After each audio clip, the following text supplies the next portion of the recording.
Bonjour tout le monde. Pour la plupart, on s'est vu ce matin. Donc, cet après-midi, on va principalement discuter des statuts d'engagement pour le personnel enseignant.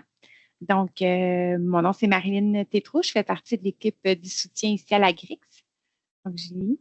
Et moi, je suis Julie Payette, analyste pour PAIGRH. Donc, c'est nous qui allons parler du chantier des statuts d'engagement du personnel enseignant aujourd'hui.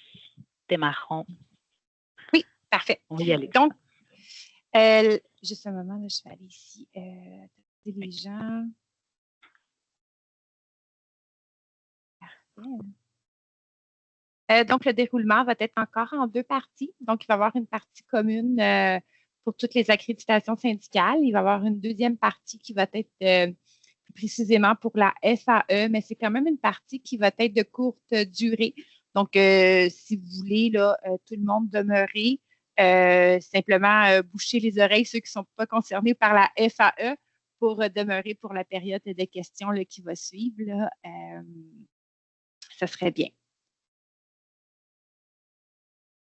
Parfait. Donc, les questions, dans le fond, on vous invite là, à inscrire les questions dans la discussion. Dans le fond, pour les questions, tout ce qui est interprétation, ces questions-là vont être répondues par la Fédération des commissions scolaires ou le CPN, soit dans la foire aux questions ou par des communications directes. Pour ce qui est l'application et la paramétrisation de l'application PAIGRH, si c'est de l'information générale, ça va être dans la foire aux questions. Toutefois, si c'est vraiment des applications particulières à votre organisme, on vous invite vraiment à ouvrir un billet via l'espace client. Donc, le soutien, là, on va pouvoir venir vous guider dans vos démarches. Il y a des équipes dédiées au support là, spécifiquement, donc n'hésitez pas. Donc, pour ceux qui sont là ce matin, je suis désolée, on va avoir une petite portion de redite. Je vais la dire tranquillement, mais ceux qui n'étaient pas là, c'est quand même la partie la plus importante de tout là, à la base, parce que si on n'installe pas au bon moment ou de la bonne façon, la portion test ne fonctionnera pas, puis la portion réelle non plus. Donc, on va revenir positionner. En ce moment, vous avez entre vos mains une version 2.34 que vous pouvez utiliser dans une base de données test uniquement. On va revenir sur les étapes de fin d'année budgétaire qui vous ont été transmises. Juste pour vous situer, veux-tu mettre la slide suivante, Marilyn, s'il te plaît? Oui. Vous situez dans l'ordre parce que l'ordre est le plus important dans tout, puis c'est la même ordre que vous devez respecter autant dans une base de données test que dans votre réalité, dans la base de données réelle. Soit que la 234 doit être installée après le changement d'année budgétaire. Et donc, votre changement d'année budgétaire doit se faire en 231. Donc, vous créez un environnement test. Ça pourrait être une base de données réduite. Vous n'êtes pas obligé de prendre l'ensemble de votre banque puisqu'il faut que vous l'ameniez en calcul de paye en 231. En 231, dans un environnement test, vous faites vos calculs de paye jusqu'à la fin de l'année budgétaire. Vous faites votre changement d'année budgétaire en 231, puis après, vous installez la 234. C'est exactement le même principe dans la base de données test que vous allez appliquer dans votre réel quand vous serez rendu à votre changement d'année budgétaire. Vous allez rester en 231 jusqu'au changement d'année budgétaire. Vous allez effectuer votre changement d'année budgétaire, puis ensuite, vous allez installer la 234.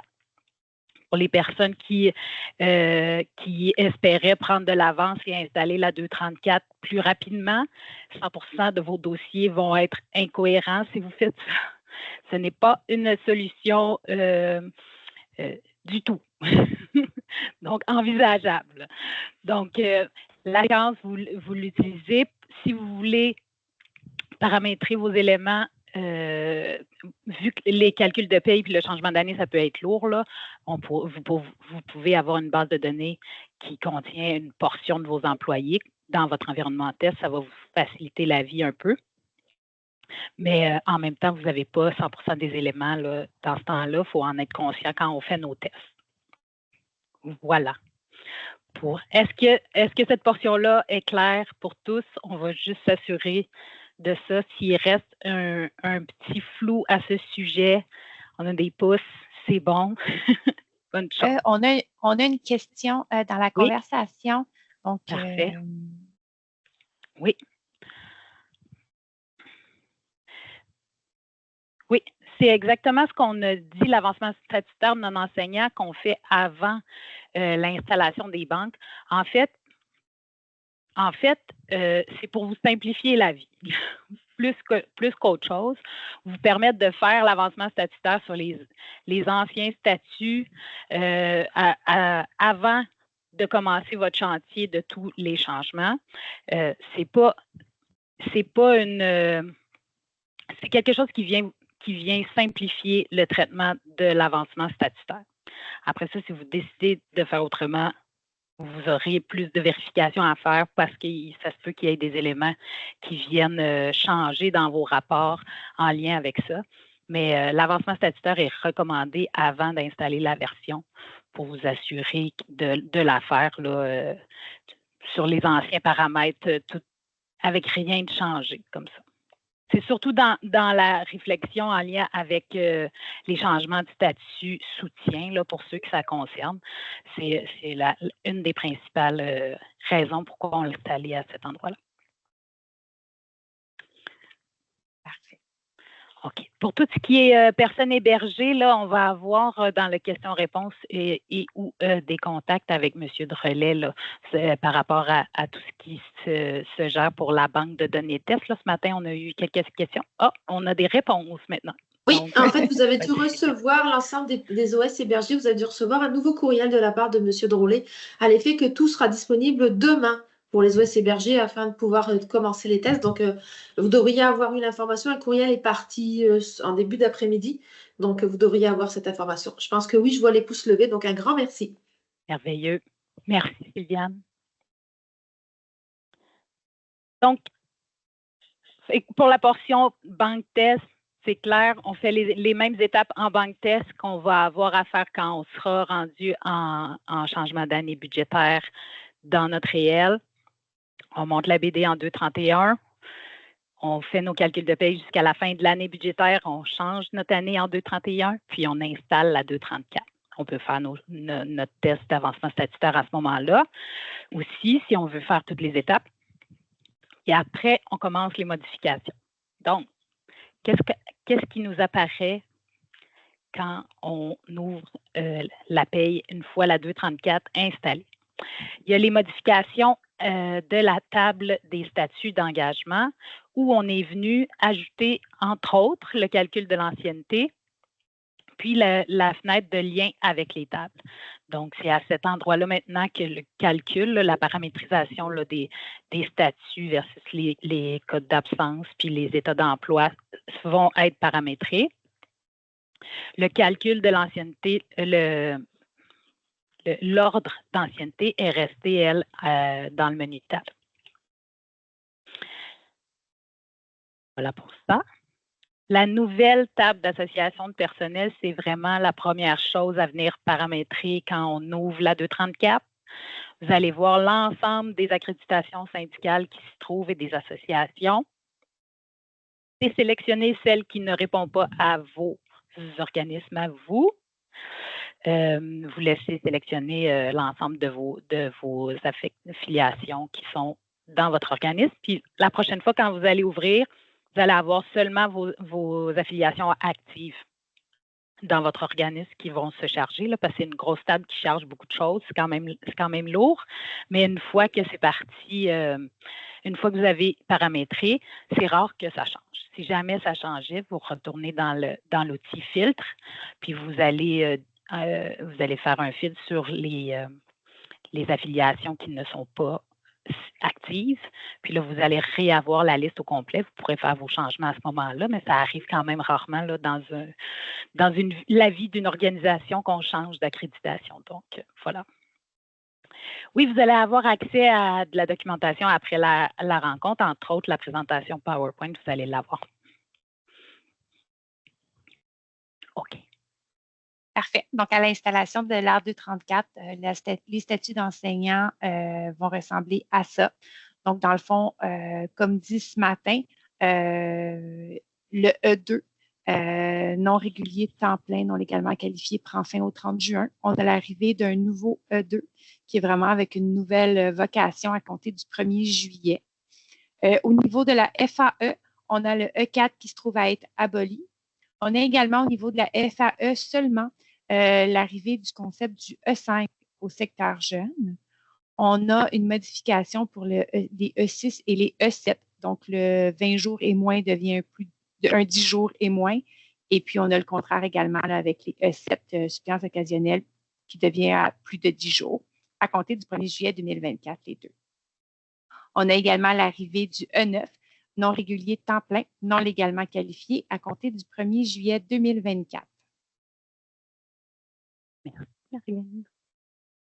Donc, aujourd'hui, on établit 2 priorités en lien avec la phase test, la raison pour laquelle vous l'avez avant le changement d'année budgétaire puis que vous pouvez commencer à faire des tests pour comprendre comment ça va fonctionner.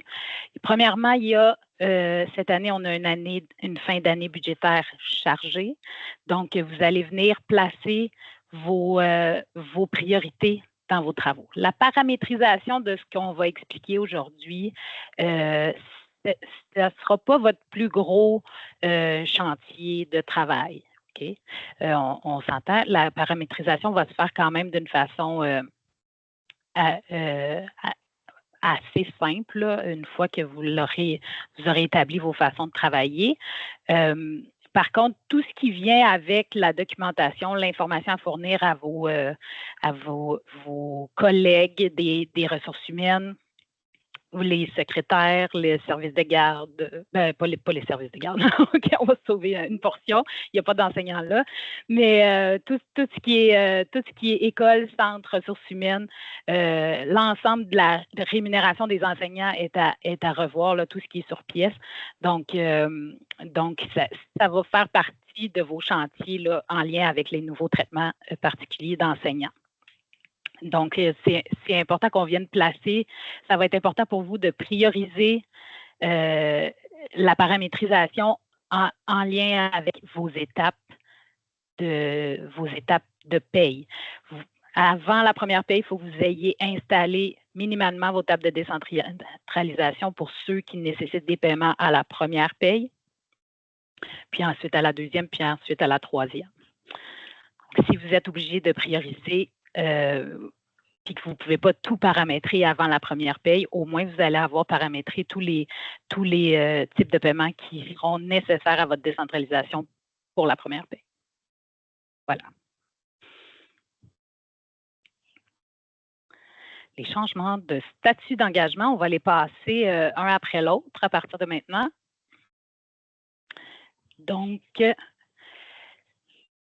en 23-24, on avait le E2, qui était un enseignant non régulier, temps plein, non légalement qualifié.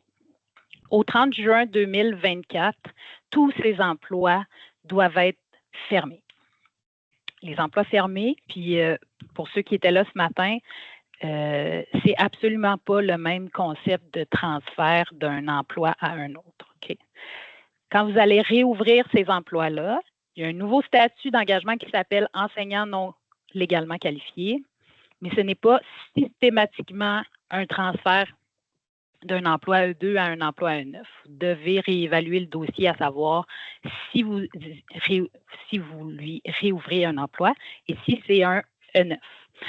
À ce moment-là, vous devez utiliser une nouvelle référence d'emploi. C'est obligatoire. Donc, si vous fermez le E2, vous créez une nouvelle référence d'emploi pour le nouveau statut d'engagement.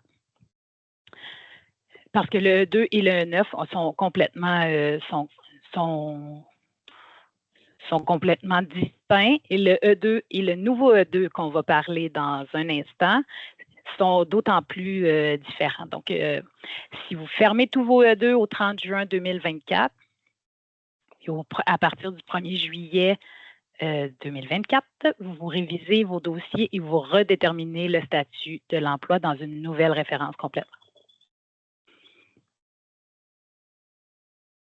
Le nouveau E2, on est plutôt limité en information au niveau de sa nature et de son utilisation. Vous en aurez probablement beaucoup plus de détails au moment où nous aurons les textes signés. Ce que nous en comprenons, c'est que le nouveau E2, c'est un enseignant régulier, on peut sous-entendre qualifié, qui aurait les mêmes droits de convention, mais pas de rémunération qu'un E1. C'est assez flou et assez large, mais on aura plus de détails en même temps que vous, j'imagine, là, sur la nature même de l'utilisation du nouveau E2. La transition des E7, E6 et E7 en suppléance occasionnelle. Bougez pas, j'ai erré dans mes notes. Désolée. Donc, le concept de suppléance plus de 20 jours prend fin. C'est maintenant la renaissance de la naissance de la suppléance plus de 10 jours et moins de 10 jours. Donc, évidemment, si vous utilisez la production de détection de période d'emploi continu, il faut prévoir à aller modifier la règle de détection de la période d'emploi continu, modifier un 20 jours pour un 10 jours. À ce moment-là, la production en lien avec ça va pouvoir vous détecter les bonnes périodes de suppléance. Pour l'instant, la production, donc pendant que vous êtes en environnement test, là, la production de suppléance plus de 10 jours est encore en développement. Donc c'est une place à contourner pour vos tests pour le moment. Au 1er juillet, là, vous allez déjà avoir eu le correctif. Avant que la suppléance débute, vous allez avoir le correctif pour que la production de suppléance plus de 10 jours fonctionne. Ne vous inquiétez pas. La qualification des enseignants, pour ceux qui ont suivi ma formation IPOS, je vais vous remarteler l'information parce que c'est une des informations les plus importantes dans les nouveaux traitements enseignants. La qualification est liée à la rémunération. On va le voir en détail un peu plus tard, mais la qualification se justifie par la table qualification de l'enseignant qui se doit d'être renseigné de façon adéquate. Donc, la documentation doit être entrée le plus rapidement possible parce que à partir du jour 1, la rémunération est liée à la qualification des enseignants. Si vous avez accès à la capsule pour remplir cette table-là, si vous ne l'avez pas encore faite, il y avait une capsule de formation en lien avec la formation IPOS qui vous aidait à vous assurer que toutes les données étaient bien remplies là, dans la table qualification, formation et qualification. Voyons, la fin d'une époque, on tombe dans un instant de nostalgie. C'est la fin de tous les diviseurs que l'on connaît. Les nouvelles ententes viennent revoir l'ensemble des diviseurs que l'on connaissait. Donc, on dit adieu au mode 1, 2, 3, 4, 5 de suppléance et autres. Et on a un SQL dont je vais vous parler tantôt qui va venir fermer tous les types de paiements qui sont associés aux anciens diviseurs. Et oui, c'est un petit visage de surprise, mais voilà, on change, on fait table rase et on recommence. C'est aujourd'hui qu'on fait ça.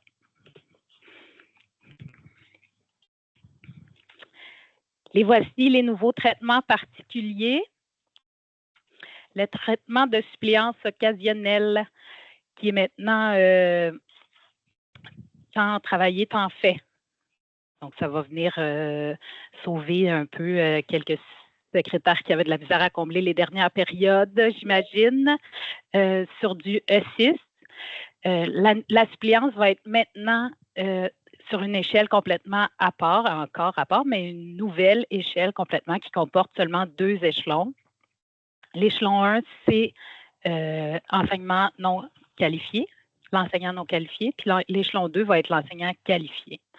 Si vous voulez avoir les taux, là, disons, qui sont basés sur l'échelon 1 et l'échelon 3, pour se donner une idée de référence, par rapport à l'échelle unique d'enseignants, mais c'est vraiment une échelle à part qui est gérée avec la table qualification d'enseignant. Si le suppléant est qualifié, il va être payé selon l'échelon 2 de la nouvelle échelle 306 qui prend effet au 1er juillet 2024. Et s'il est non qualifié, c'est l'échelon 1. S'il est qualifié, c'est l'échelon 2. Voilà.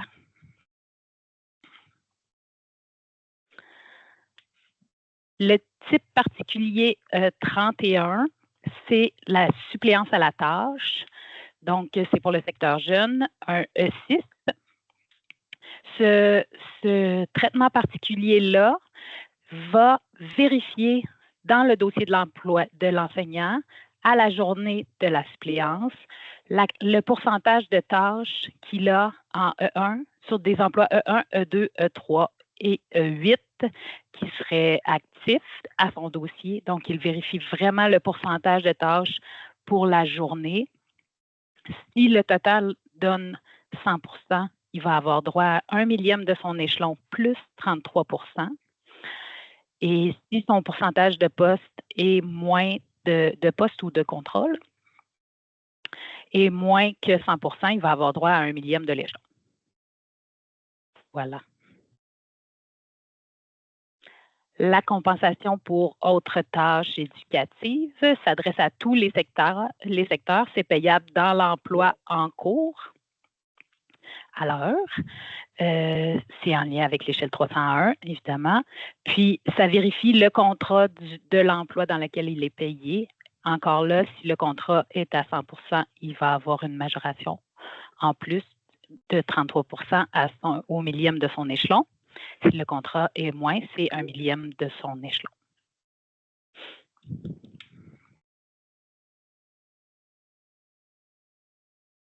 Oui, Marilyn nous dit que l'entente de principe, c'est échelon 1, échelon 3, mais c'est la représentation de ce montant-là, mais c'est associé à une échelle complètement à part.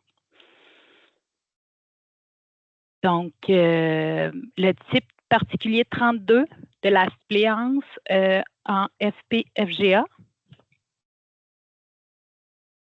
Non.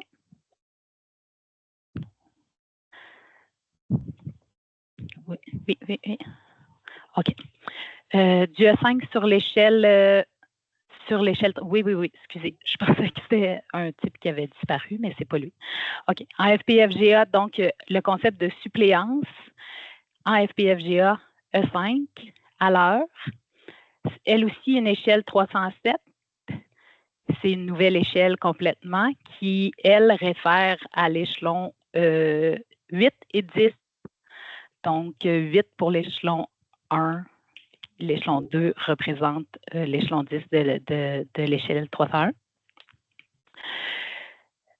Pour la suppléance FP-FGA, donc, il y avait le concept d'un déclenchement de contrat à partir d'un certain nombre d'heures, dépendamment FP ou FGA. Donc, tout ce développement-là pour payer rétroactivement, rétroagir sur les paiements sur pièces pour réinstaller le contrat au 200e, tout ce développement-là est en cours. Donc, ça s'en vient. On a encore quelques heures au contrat pour finaliser le développement à ce sujet, mais vous allez avoir les détails sous peu par rapport à ça.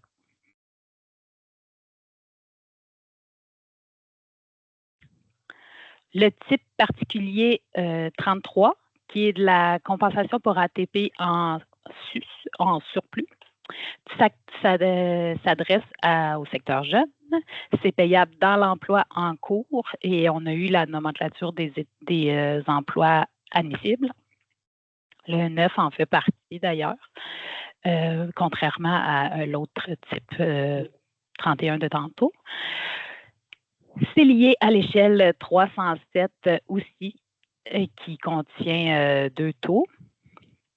Et c'est lié au pourcentage de poste à la date du paiement, comme on a dit tout à l'heure. Donc, au moment du paiement, le système va aller automatiquement vérifier tous les emplois actifs dans le dossier de l'employé pour cette journée-là. Et si le pourcentage total donne 100 %, il va avoir droit à un 1800e de son échelon, plus 33 %. Si le pourcentage de poste total ou de contrat donne moins de 100 %, ce sera un 1800e du taux à l'échelon. Voilà. Donc, les étapes du chantier de traitement particulier sont, comme je vous disais tout à l'heure, relativement simples par rapport à la réflexion qu'il y a à faire sur le traitement au quotidien, la mise en œuvre de tous ces nouveaux traitements-là. Donc, on commence par, je vais les détailler. Oui, merci. On commence par terminer massivement le type de paiement désuet. Donc, on vient dire adieu à tout ce qui existait avant aujourd'hui. De façon automatique, ça va venir fermer tous les types de paiements qui étaient reliés aux traitements particuliers qui ne sont plus valides à partir du 1er juillet 2024. Suite à ça, vous devez faire la paramétrisation des nouveaux... Veux-tu changer de slide, Marilyn, s'il te plaît? Merci. Vous devez venir créer vos nouveaux types de paiement en lien avec votre décentralisation que vous avez dans chacun de vos organismes. Évidemment, c'est des paramétrisations qui vous sont quand même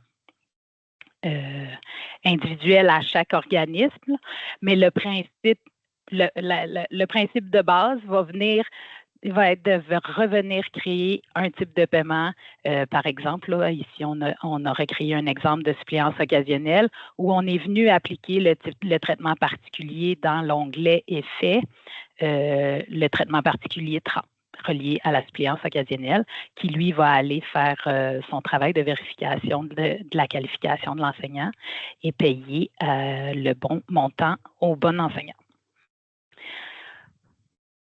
Voilà. Parfait. Donc, c'est déjà la fin de la partie commune, donc de la partie 1. On va vraiment aller avec des particularités pour la FAE seulement. Donc là, toutes les autres accréditations syndicales, là, je vous promets qu'on va y aller rapidement. Donc, bouchez-vous les oreilles. Là, on parle que aux accréditations syndicales de la FAE pour 2 slides. OK? J'aurais dû l'écrire sur chaque slide pour être sûr que Julie, excuse-moi de te couper. Est-ce que tu penses que tu pourrais peut-être d'abord répondre s'il y a des questions avant d'aller dans la portion FAE, s'il vous plaît?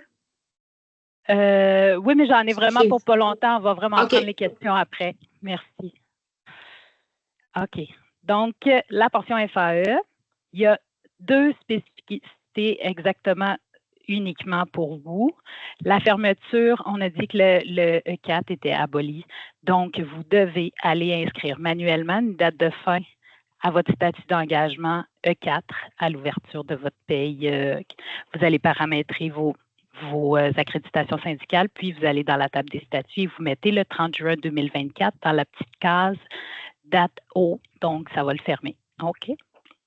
Ça, c'est l'ensemble de la tâche pour celui-là. Puis vous avez accès à un type particulier aussi, 32, qui est la période de 60 minutes, qui vient remplacer le concept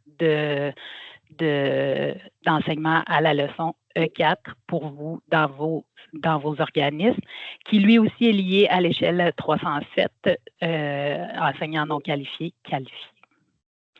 Fin de ma parenthèse. Voilà. On va pouvoir y aller pour quelques questions. Oui, je voyais les questions. Parfait.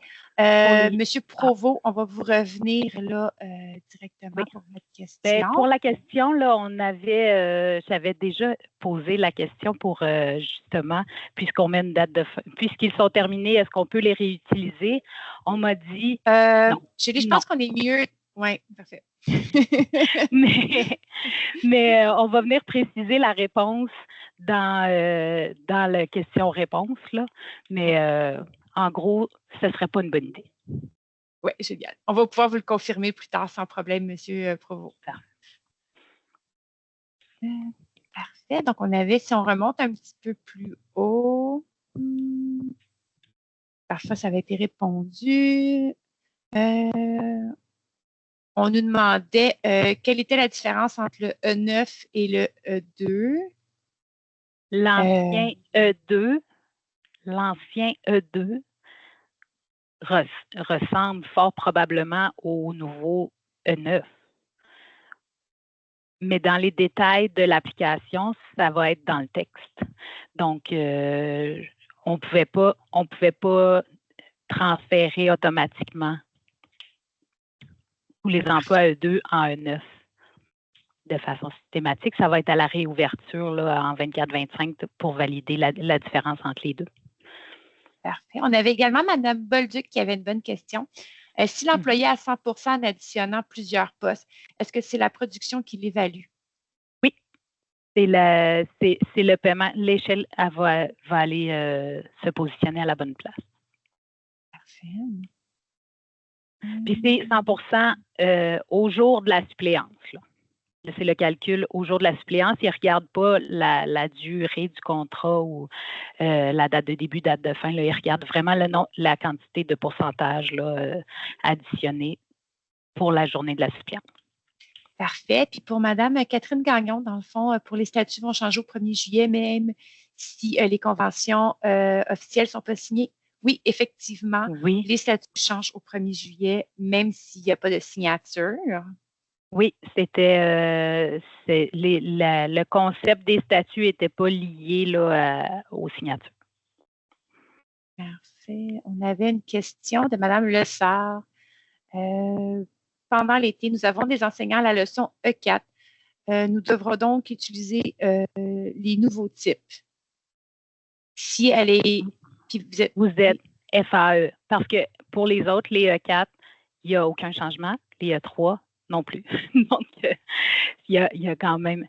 En FAE, effectivement, donc votre priorité, si vous avez des paiements, à la paye 1 ou pendant l'été, la priorité, ça va être de créer votre type de paiement lié à ce nouveau type de traitement-là. Effectivement.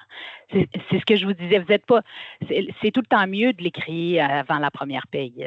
Comme ça, vous êtes sûr que tout est beau. Mais on sait que plusieurs ont des gros travaux à faire côté soutien. Si vous avez à prioriser tout ce qui doit passer à la paye 1. Ensuite, tout ce qui doit être utilisé en cours d'été. Puis après, vous prendrez ce qui doit être utilisé à la rentrée là, pour vous assurer d'avoir tout paramétré comme il faut. Mais oui, c'est sûr que dans l'idéal, tout serait fait à la paye 1. Oui, pour la dans le fond, il n'y a aucun E4 pour l'été pour ce qui est de la FAE. Il faut peut-être envisager là, le E5 pour le secteur jeune. Ouais. Définitivement, ça n'existe plus en date du 1er juillet. Le E4 pour la FAE est totalement fermé au 30 juin 2024. On avait Mme Mélanie Joseph. La question est un petit peu plus haute. J'ai passé tout droit. Si au 1er juillet, payable dans la paye du 11 juillet, il y a encore des paiements d'installer sur les E6 et E7, est-ce que tout va suivre avec la nouvelle version? Oui, parce que le statut ne change pas. C'est la nature du statut qui change. Pour vos types de paiements qui seraient associés, s'ils sont en date préalable, on va vous revenir là-dessus, mais en temps normal, s'ils sont en date de 23-24, ça devrait aller avec les anciens statuts. Mais on va repréciser là-dessus juste pour être sûr que je ne m'égare pas dans mon explication. Puis, Mme Mandila, pour ce qui est des modèles de dossiers, dans le fond, le sujet va être abordé demain au webinaire, mais pour l'instant, c'est vraiment en évaluation, là, les modèles de dossiers. Donc, on est à effectuer du travail, mais on en est là. On n'en a pas plus pour le moment. Il faut savoir qu'il y a encore beaucoup de développement en cours et à venir pour beaucoup de chantiers en évolution très rapide, disons. Donc, Parfait. On avait M. Provost qui avait une autre question. E3 installé en retard sur une tolérance, qu'advient-il des paiements de suppléance rétroactivement par rapport au portarie en pourcentage de la journée de suppléance? Au prorata, j'imagine, en pourcentage de la journée suppléante. Des E3, on vient annuler les paiements puis les recommencer. Le portrait. OK. Par rapport au portrait en pourcentage de la journée de suppléance. Bien, à ce niveau-là, il y a des travaux en cours à ce niveau-là pour les rétroactivités de paiement. Donc, on va vous revenir rapidement sur exactement ce point-là. Et on a une autre question de Mme Joseph. Ils sont en date de juin, mais avec 2 semaines de rétention.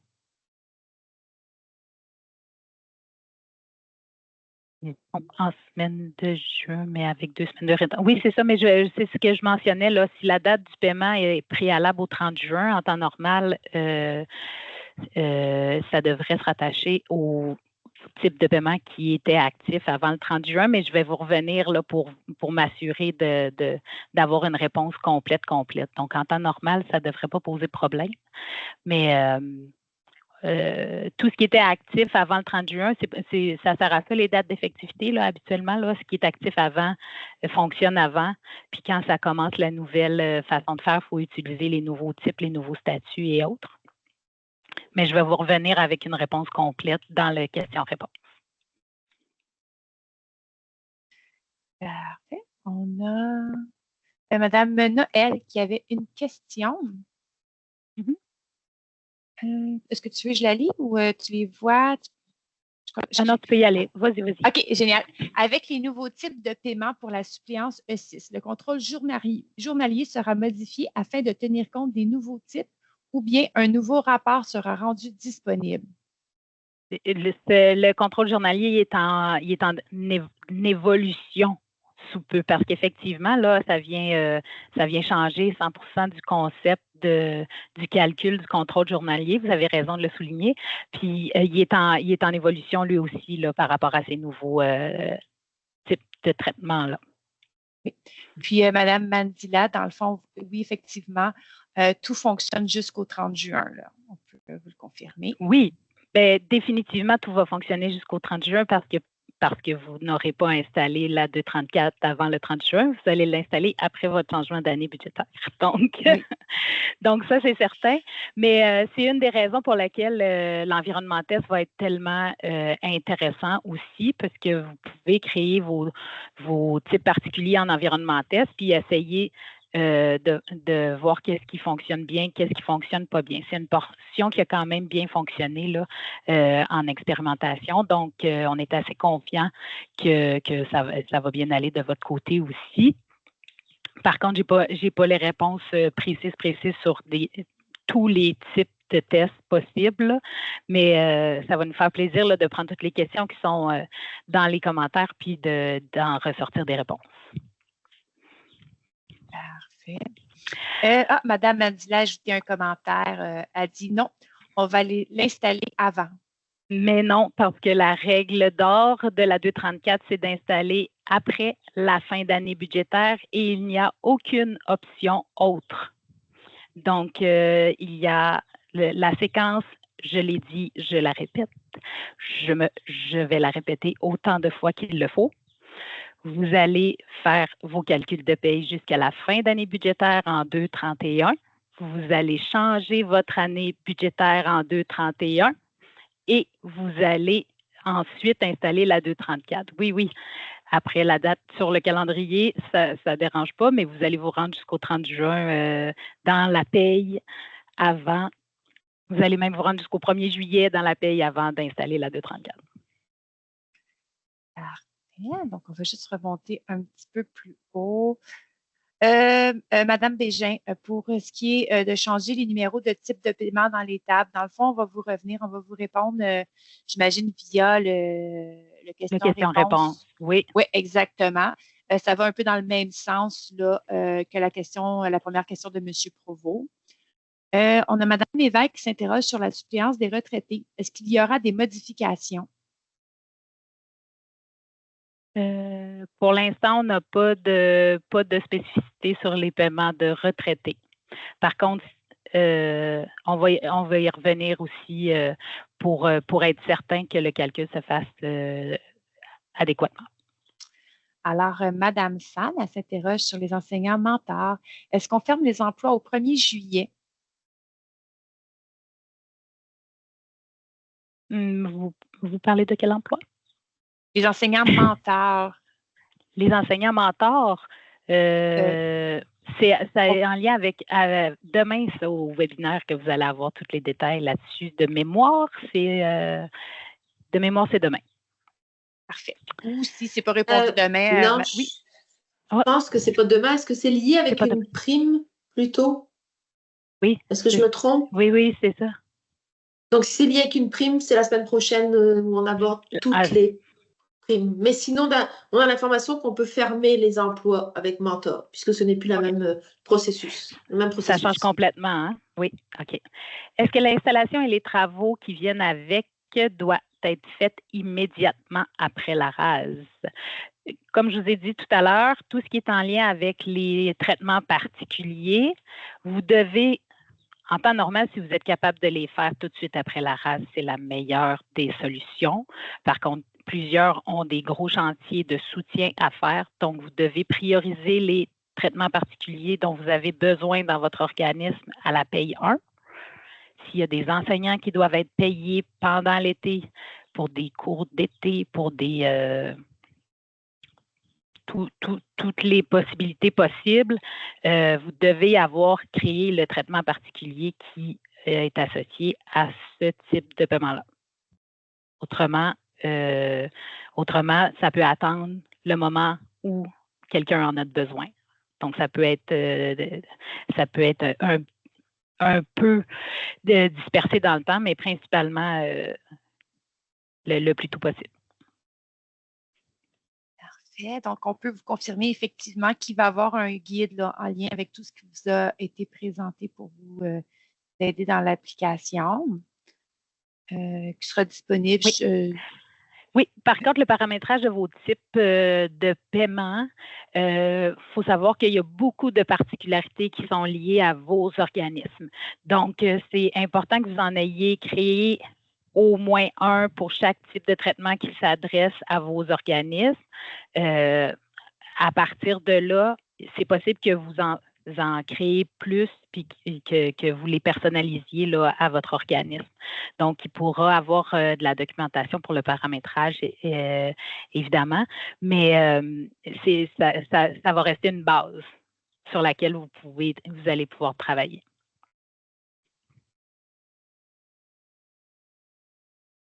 Bon.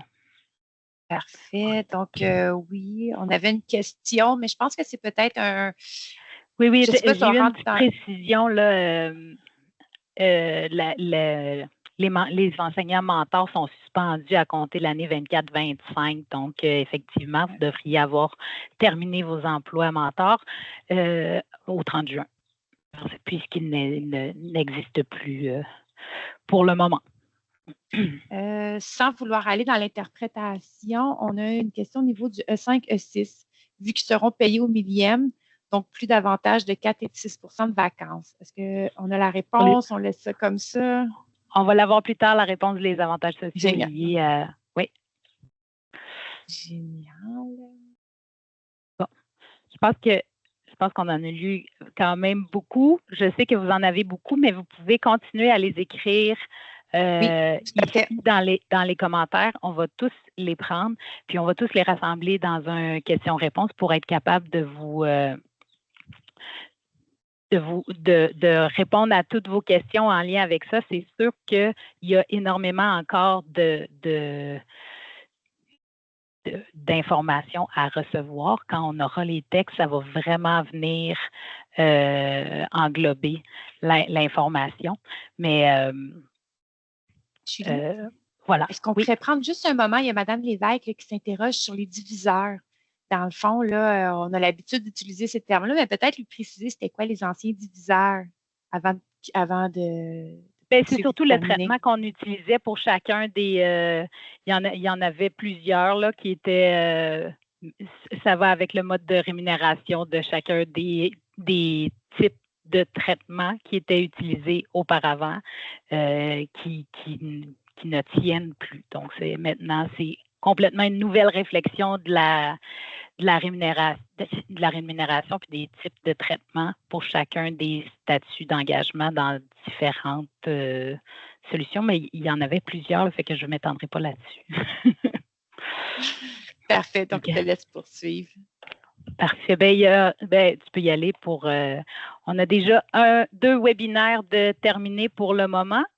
On en a une série d'autres qui s'en viennent en lien avec les nouveautés de la 234. Donc, vous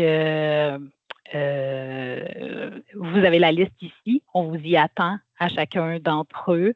Et il y en a quelques-uns qui sont conditionnels à la signature parce qu'on vous donne le maximum qu'on peut, mais il y a quand même beaucoup d'inconnus encore et des choses à signer. Donc, voilà. Sylviane, est-ce que tu voulais ajouter quelque chose?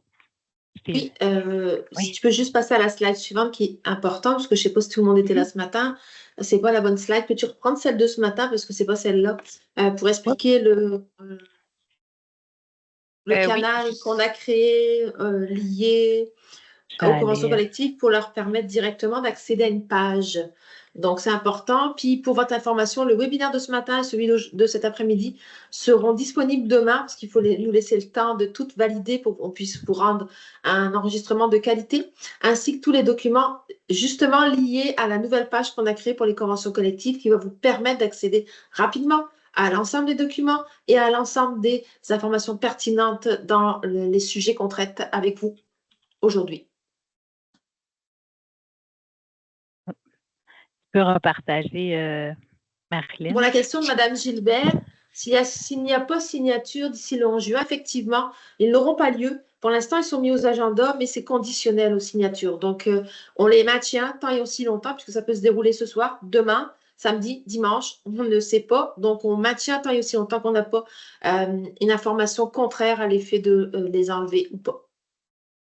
Donc, si tu peux repartager, Marilyn, pour le lien, ce sera apprécié. Merci. Ça ne sera pas bien long, je vais aller chercher la présentation. Pour Mme Brière, on peut déjà répondre que présentement, on est en évaluation pour ce que vous venez de nous préciser, Madame, concernant la date de fin au 30 juin. C'est encore dans les évaluations des dossiers à traiter de notre côté. Comme vous l'expliquiez tantôt, Julie, on est allé avec les premiers éléments que vous devez absolument installer au 1er juillet. Il y a encore beaucoup de travail de notre côté, comme il y en aura encore beaucoup également de votre côté, y compris pour la déclaration annuelle. Mais la déclaration annuelle est déplacée plus dans le temps plus tard. Donc, on a encore du temps pour valider l'ensemble des informations et vous revenir avec des ajustements au besoin. C'est une grosse année, on va se parler souvent, je pense.